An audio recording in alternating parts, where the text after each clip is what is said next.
স্টেশনে আসার পরেও আমরা টিকিট অ্যাভেলেবেল পেতাম না, কিন্তু এখন আমরা কিছুদিন সময় হাতে ধরে কাটলে টিকিটটা পাওয়া যায়। যেটা সরাসরি কাউন্টার থেকে নেওয়া হয়তো ওইটার তুলনায় অনলাইনটা ভালো, কারণ কাউন্টার থেকে অনেক সময় কালোবাজারি টিকিটগুলা নিয়ে নিত।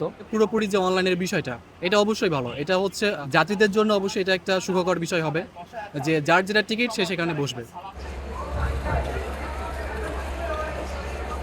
অনলাইনে টিকিট কাটার কারণে আমরা এখন ঘরে বসে টিকিট কাটতে পারছি, এটা একটা সুবিধা। এটা খুবই সুবিধা আমাদের জন্য, কারণ দেখা গেছে যে অফলাইনে যদি আমরা ট্রেনে স্টেশনে আসার পরেও আমরা টিকিট অ্যাভেলেবেল পেতাম না, কিন্তু এখন আমরা কিছুদিন সময় হাতে ধরে কাটলে টিকিটটা পাওয়া যায়। হ্যাঁ, অনলাইন অফলাইন দুইটাই রাখার জরুরি, কারণ অনেক মানুষ আছে যারা অনলাইন বিষয়টা বুঝে না, তাদের জন্য অফলাইন, আর যারা অনলাইনে পারে তাদের জন্য অনলাইন, দুইটাই থাকা জরুরি। অনলাইনের বাইরের থেকে অনলাইনটা অনেক ভালো, যেটা সরাসরি কাউন্টার থেকে নেওয়া হয়তো ওইটার তুলনায় অনলাইনটা ভালো, কারণ কাউন্টার থেকে অনেক সময় কালোবাজারি টিকিটগুলা নিয়ে নিত। এখনও যে হয় না অনলাইনে তা না, ওইখানেও হয়, তবে তুলনামূলক কম। মোটামুটি সবাই টিকিট যারা আগে থেকে ডিসিশন থাকে যে আমি ওই জায়গায় যাব, আগে থেকে যারা নিয়ে নেয় মোটামুটি পাওয়া যায়। অনলাইনটা যারা রেগুলার যাতায়াত করে তাদের জন্য সহজে, হুটহাট করে কেউ যদি যায় তাদের জন্য একটু কঠিনই হয়ে হয় আর কি। যেহেতু দেশ উন্নতর দিকে আস্তে আস্তে আগাচ্ছে, বহির্বিশ্বের সাথে তাল মিলিয়ে এটা এবং স্থায়িত্ব হোক, এটা আশা করি আর কি। অনলাইনে কেটেছি আমি টিকিট। আগে থেকে আমার অ্যাকাউন্ট ছিল অ্যাপে, রেল সেবা। সেখানে আমি এনআইডি আগে থেকে আমার রেজিস্ট্রেশন করা ছিল।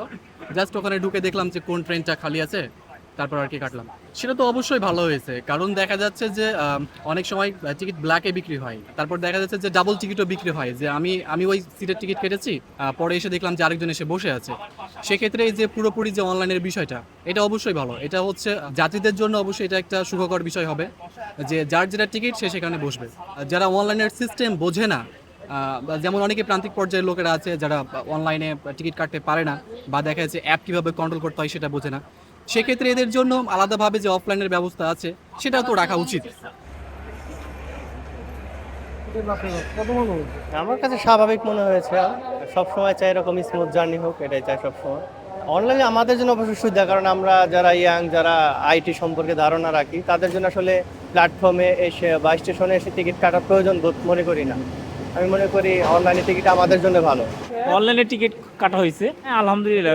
অনলাইনের মাধ্যমে ঘরে বসে থেকেই করা যাচ্ছে সুন্দরভাবে, কোনো লাইনে দাঁড়ানো হচ্ছে না। অনেক ভালো এটা, কারণ এটা পার্সোনালভাবে ঘরে বসে এবং কি করতে চাই, এটা থাকলে আমাদের জন্য ভালো। এবং কি আমরা যারা অনেক স্টুডেন্ট আছে এবং কি কর্মজীবী আছে, কাজের শেষে তো আর যাওয়া হয় না টিকিট কাটার জন্য, এটার জন্য আমাদের জন্য ভালো এটা।